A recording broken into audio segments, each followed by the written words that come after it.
Au Nord Kivu, les affrontements entre les groupes armés locaux et les rebelles du M23 se poursuivent.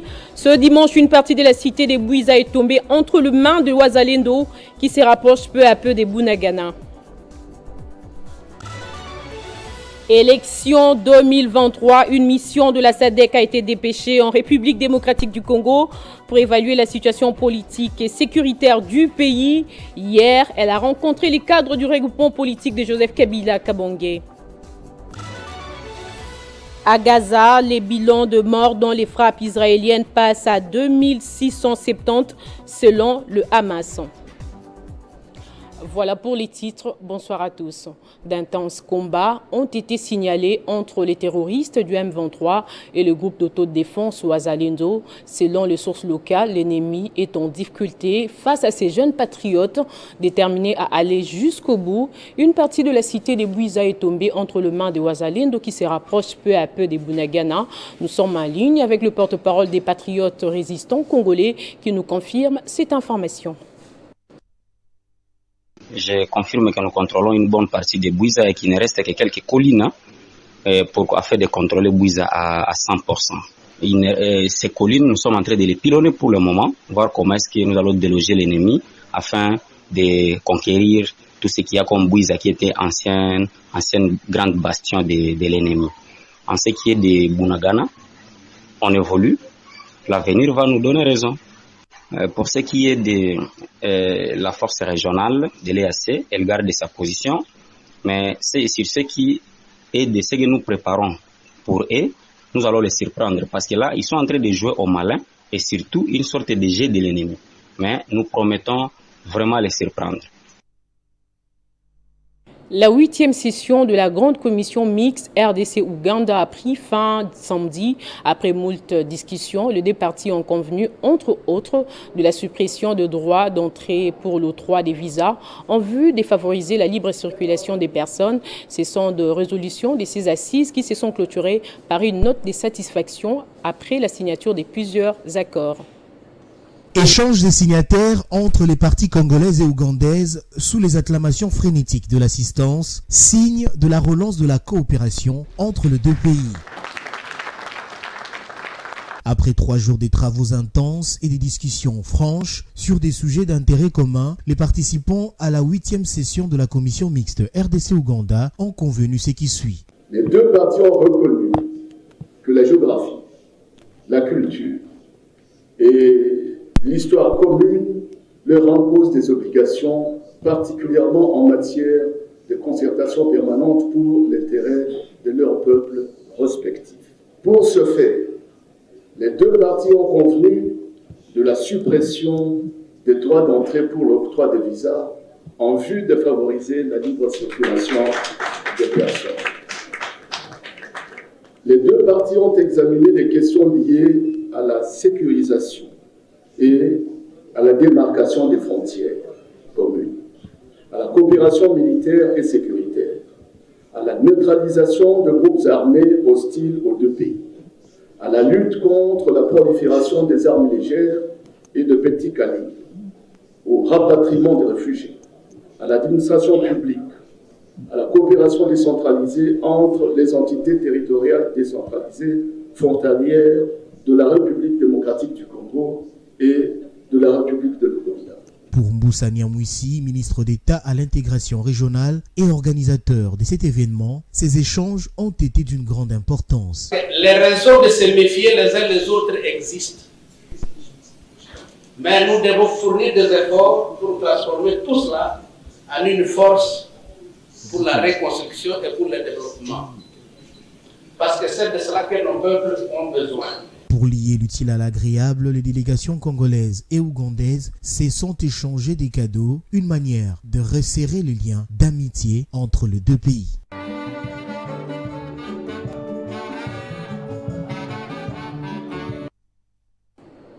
Processus électoral, les conseils consultatifs de la SADC poursuit ses échanges autour du processus électoral avec la classe politique congolaise. Hier, il a rencontré les cadres du Front commun pour les Congos, une occasion pour ces derniers de réaffirmer leurs préoccupations majeures sur le processus électoral en cours ainsi que sur la situation politique du pays. C'est sous la conduite du secrétaire permanent du PPRD que les membres du Front commun pour le Congo, une plateforme politique de grande envergure de la République démocratique du Congo, ont été reçus par les conseils consultatifs de la SADC en mission officielle à Kinshasa en vue de prendre l'angle avec la classe politique congolaise au sujet du processus électoral. Au cours de cette réunion, l'FCC a réitéré ses préoccupations majeures auprès de la SADC, notamment la représentation de cette plateforme politique au sein de la CENI, une cour constitutionnelle équilibrée et véritablement indépendante, une loi électorale consensuelle et qui garantit plus de transparence, la sécurité physique des acteurs de l'opposition, les rétablissements de la sécurité dans la partie est de la République démocratique du Congo ainsi que la province de Mai-Ndombe. Les membres du Front commun pour le Congo restent fermes quant à leur position. Pas question de caution au processus électoral en faveur d'un groupe politique entaché d'irrégularité qui a pour mission de maintenir un clan au pouvoir. Cette réunion intervient quelques semaines après que les membres du FCC, qui sont fidèles au président honoraire Joseph Kabila, aient organisé une rencontre pour réaffirmer leur position sur le processus électoral et leur engagement de rester fidèles à Joseph Kabila. Il y aura bel et bien élection, affirment les questeurs de la Commission électorale nationale indépendante en mission privée à Lubumbashi pour raison des deuils, des rumeurs faisant état d'un meeting qu'il aurait tenu sur la question électorale. AGH Matembo Toto a tenu à fixer l'opinion et à démentir les fausses allégations lui attribuées. Arrivé à Lubumbashi dans la soirée du vendredi 13 octobre 2023 pour les obsèques de sa sœur aînée, AGH Matembo Toto a été pris de court par des messages d'intoxication sur un supposé report de la date des élections, propos lui attribués selon ses dires par des Katangais inconscients. Ils disent que AG Matembo, il est arrivé au Katanga, il vient de dire de faire un grand meeting où il vient de confirmer que le 20 décembre, il n'y aura pas élection, patati patata, même si on mettait un diable à la tête de la CENI. Maintenant, je vais vous répondre noir sur blanc. En tant que fils du Katanga, les défenseurs des valeurs katangaises, je vous annonce que le 20 décembre 2023, il y aura élection. Les questeurs de la CENI ont enlevé tout équivoque ce samedi 14 octobre 2023 devant des centaines de personnes réunies à l'espace Baalis dans la ville de Lubumbashi où il a séjourné pour les obsèques de sa grande sœur. Avec un franc-parler, celui qu'on appelle actuellement père de la fraternité katangaise a invité ses frères du Katanga à ne plus se faire d'illusions en vivant dans une nostalgie d'un passé illusoire et qui ne reviendra plus. Quant à la question de savoir si la centrale électorale est prête, AG Matembo précise, répondant à l'appel divin de réconcilier les Katangais et rendre la noblesse et la fierté à ces grands peuples, AG Matembo a invité ses frères à bannir les démons de la division et dépolitiser l'identité katangaise à des fins égoïstes. Le président de l'association Banachangu, Tosungana, a effectué une nouvelle descente à Daipen ce week-end à la rencontre des femmes maraîchères. Possédant toujours en partenariat, Nico Foutou a remis une importante somme d'argent pour l'achat des intrants agricoles pour les membres de son association. La pluie a failli gâcher la fête, mais les membres de l'association, conscients de qui ils ont affaire, se sont quand même rendus à ce rendez-vous avec le président de l'association Banachangu Tosungana, Nico Foutou.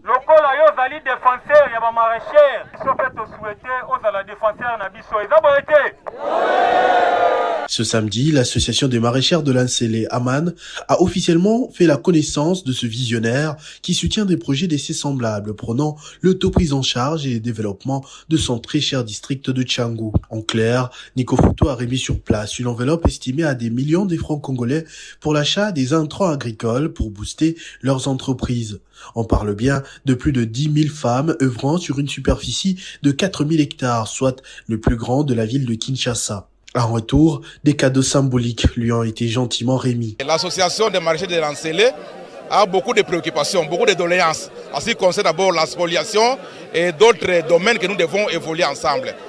La solution n'est pas immédiate par rapport à leurs doléances.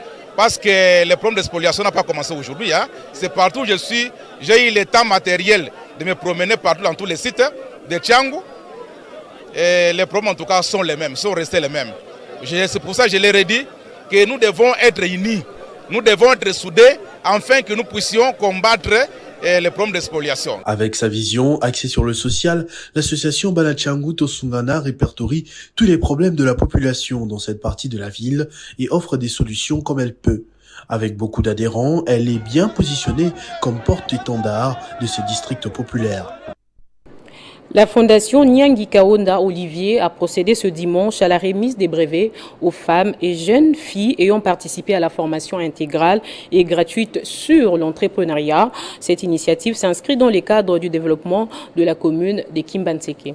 C'est avec cet accueil chaleureux que le digne fils de Kisenso, Olivier Nyangi Kaonda, s'est rendu dans sa commune natale en vue d'exprimer sa solidarité avec ses frères et sœurs. Olivier Nyangi ne cesse de se battre pour la cause des habitants de cette commune. La descente de cet homme fort à Kinsenso, accompagné de la fondation qui porte son nom, se justifie dans sa quête de promouvoir le développement de la commune de Kinsenso. Cette quête s'est matérialisée par la remise de plus de 200 brevets aux mamans et jeunes filles de la commune après avoir été sensibilisées et formées sur l'entrepreneuriat, et c'est pour une durée de 2 mois. Dans sa prise de parole, Olivier Nyangi Kaonda a insisté sur l'éveil des habitants de Kisenso et qu'ils ne vont plus céder à aucune manipulation.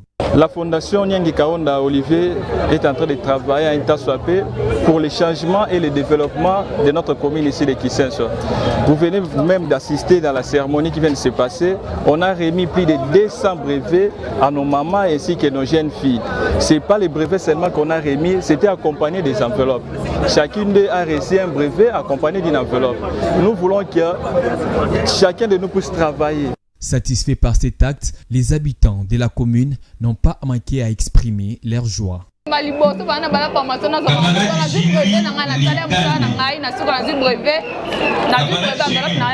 Notons que dans les prochains jours, cette fondation va procéder à la remise des brevets aux papas et jeunes garçons pour une auto-prise en charge effective des habitants de Kisenso. Peut-être la fin du calvaire qui aura duré plus de décennies sur la route nationale numéro 2, tronçon reliant la ville de Bukavu à l'aéroport national de Kavumu. Cette route d'intérêt capital est en pleine réhabilitation depuis maintenant plusieurs mois, et ceci grâce au plaidoyer de la première dame Denise Nyakeru Tshisekedi.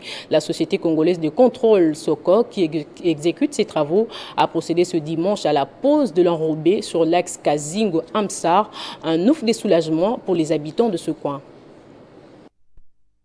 Nous sommes sur la route nationale numéro 2, tronçon Kazingo-Amsar. À première vue, ce sont des machines de la société congolaise de construction SOCOC qui sont en action sous les regards admiratifs des conducteurs et autres passants. Il s'agit d'une étape cruciale, la pose de la couche d'enrobé en béton bituminé sur cette route. Centrale d'enrobé, compacteur pneumatique ou encore les finisseurs, rien n'est oublié pour métamorphoser cette route d'une portée de 2 bandes avec un épaisseur de 5 cm. Une fois achevée, elle permettra aux chauffeurs de relier Bukavu-Kavumu à moins de 30 minutes. En visite sur les lieux, le directeur général adjoint de l'OVD s'est réjoui de l'avancement de ces travaux exécutés dans le cadre du programme d'urgence de 100 jours du chef de l'État, Félix-Antoine Tshisekedi Tshilombo, lesquels travaux avaient connu un coup d'arrêt et ont repris grâce au plaidoyer de la distinguée première dame, Denise Nyakeru Tshisekedi, auprès du gouvernement central. On est venu voir, inspecter les travaux que SOCOC est en train d'exécuter pour la province du Sud Kivu dans le cadre des travaux de 100 jours. Aujourd'hui, on est venu ici pour voir un peu comment on a imprégné et comment on est en train de poser les enrobés. Et nous sommes quand même contents des travaux que SOCOC est en train de faire. Du côté de l'entreprise SOCOC qui exécute les travaux, tout est fin prêt pour parachever ces travaux avant les fêtes de fin d'année. Tout n'était pas facile, mais grâce à l'implication de la distinguée première dame qui a plaidé au niveau de Kinshasa et l'OVD qui nous accompagne depuis le début jusqu'à là où nous sommes, nous avions pu parvenir à atteindre notre objectif. Après la pose d'enrobé, les ouvriers de la société SOCOC vont s'atteler à la construction des bordures. Signalons également que les travaux sur la route Moumba, exécutés par la même société, évoluent normalement. Il se tiendra à Kinshasa du 16 au 17 octobre de ce mois une conférence internationale des partenaires du programme d'urgence intégré des développements communautaires pour appuyer les plans locaux des développements communautaires. Pour en parler, nous recevons sur ce plateau le directeur général du FNPSS, Madame Alice Mirimounou. Bonsoir Madame. Bonsoir Madame. Alors dites-nous qui prévoit le programme. En fait, c'est un très grand programme. Ça vient d'une initiative du chef de l'État, son Excellence Félix Antoine Tshisekedi Tshilombo. C'est depuis 2019 qu'il a initié ce programme. Et ce programme vient en complément du programme de 55 territoires. Il s'élargit maintenant aux 1439 ETD. Et nous avons reçu en 2022 son Excellence Monsieur le ministre des Affaires sociales qui est en train de gérer ce programme. Il avait présenté ça au niveau du Conseil des ministres et ça avait été validé en février 2022. Et le Conseil des ministres avait décidé que tous les partenaires de ce programme soient invités à Kinshasa, tant des partenaires internationaux, nationaux que locaux. Et c'est ce qui va se passer demain et mardi. Et donc, durant les 2 jours, nous allons réfléchir ensemble sur les opportunités d'affaires autour de l'agro-business pour aller jusque dans nos villages, dans nos villes, dans nos communes et même dans nos chefferies dans le secteur.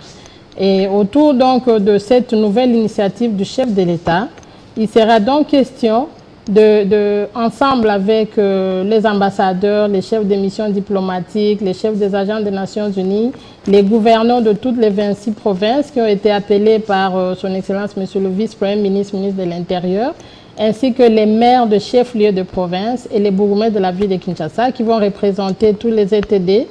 Et il sera question pour le chef de l'État le mardi, et c'est ça le temps fort qui est prévu, de lancer officiellement le modèle de l'entrepreneuriat rural et communautaire porté par le PUDC et basé sur l'agro-business. Et il va remettre symboliquement à chaque responsable d'ETD qui sera là, notamment les gouverneurs, les bourgmestres, les maires de ville qui seront présents, ce canevas de plan local de développement communautaire qui est maintenant cette nouvelle vision de l'économie à la base et l'économie sociale à la base. Parce que maintenant, le chef de l'État veut qu'on aille vers la croissance inclusive. La croissance inclusive met au premier plan la protection sociale de la population. Donc, organiser l'accès de notre population aux services sociaux de base comme la santé, l'éducation, les infrastructures de base, les infrastructures communautaires. Et le modèle de l'entreprise qui a été choisi, c'est la coopérative. Et quels sont les objectifs poursuivis? Durant tous les travaux que nous avons faits d'arrache-pied avec son Excellence Monsieur le ministre des Affaires sociales, le Fonds social de la République, les FNPSS ainsi que tous les autres ministères concernés, nous avons produit des livrables qui vont être remis à tous ces responsables d'ETD, notamment les recueils des normes et standards des infrastructures communautaires productives au niveau des ETD, comme les maisons des jeunes, les maisons des femmes, les centres de promotion sociale et consorts. Nous avons aussi produit un répertoire des métiers innovants du programme d'urgence intégrée qui est basé sur l'agro-business, des filières porteurs que nous avons identifiées dans toutes les provinces. Et aussi, il sera question d'inaugurer donc ce nouveau modèle basé sur l'agro-business. Vous savez, notre pays, c'est vrai, il y a des ressources naturelles du genre des ressources minières, mais les ressources qui sont sur les sols sont plus immenses que les ressources du sous-sol. Et les ressources du sol, c'est ce qui nous amène à manger, ce qui résout le problème de la faim. Et donc, les questions de la faim, c'est des questions qui peuvent nous amener d'opportunités d'emploi, d'opportunités d'affaires, dès lors que la dimension de l'industrialisation est dans cette approche-là. Et donc, c'est vraiment un événement très important. Nous avons fait la stratégie de faire participer toute la population. Il y a un lien Zoom qui a été communiqué. Jusqu'à aujourd'hui, d'ailleurs, l'enregistrement est vraiment très massif. C'est tout le monde qui veut écouter le chef de l'État le mardi pour suivre cette nouvelle vision basée sur son credo « Les peuples d'abord ». Et donc, c'est du concret. Et d'ailleurs, dans le sens même que ça donne, c'est le renforcement d'un véritable contrat social maintenant entre la population et ceux qui les gouvernent. Êtes-vous sûr d'atteindre les objectifs? Évidemment, parce que déjà, ces outils, nous les avons et chaque chef de DTD qui est là, parce qu'ils sont déjà tous là à Kinshasa. Tous vont répondre au rendez-vous demain. Ils vont rentrer chacun avec le modèle, le canevas du plan local de développement communautaire. Et l'action est immédiate, l'action est rapide. Après cela, nos services, le Fonds national de promotion des services sociaux, le Fonds social de la République, nous allons les accompagner dans l'élaboration de ces plans locaux. Et les 3 axes qui sont concernés, ça fait partie de la vie au quotidien. Les questions liées à l'emploi, les questions liées à l'entrepreneuriat surtout des jeunes et des femmes, les questions liées à cette industrialisation que nous cherchons. Vous savez que ça fait mal quand on se retrouve, on ne sait même pas faire la mayonnaise chez nous, le ketchup, ça ne va pas. Et pourtant, nous sommes capables de le faire. Nous produisons la tomate, nous produisons tout ce qui est apprécié dans le monde. Nous devons nous-mêmes transformer ce qui nous appartient.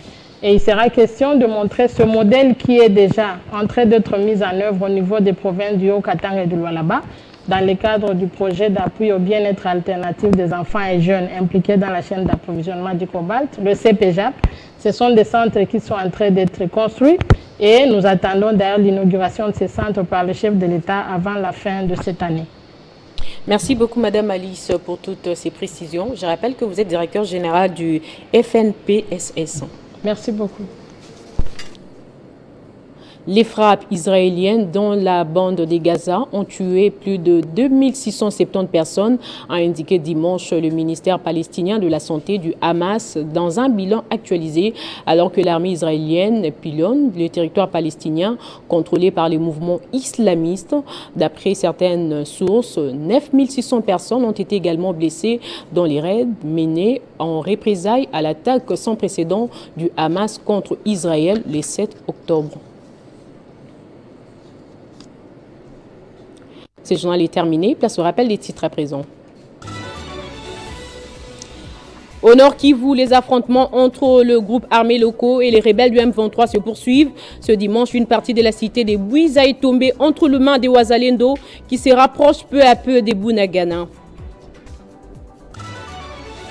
Élection 2023, une mission de la SADC a été dépêchée en République démocratique du Congo pour évaluer la situation politique et sécuritaire du pays. Hier, elle a rencontré les cadres du regroupement politique de Joseph Kabila. À Gaza, les bilans de morts dans le frappe israélienne passent à 2670 morts selon le Hamas. Ce journal est complètement terminé. Merci à vous tous de l'avoir suivi et bonne suite des programmes sur Télé 50. Retrouvez toute l'actualité en continu sur www.tele50.cd.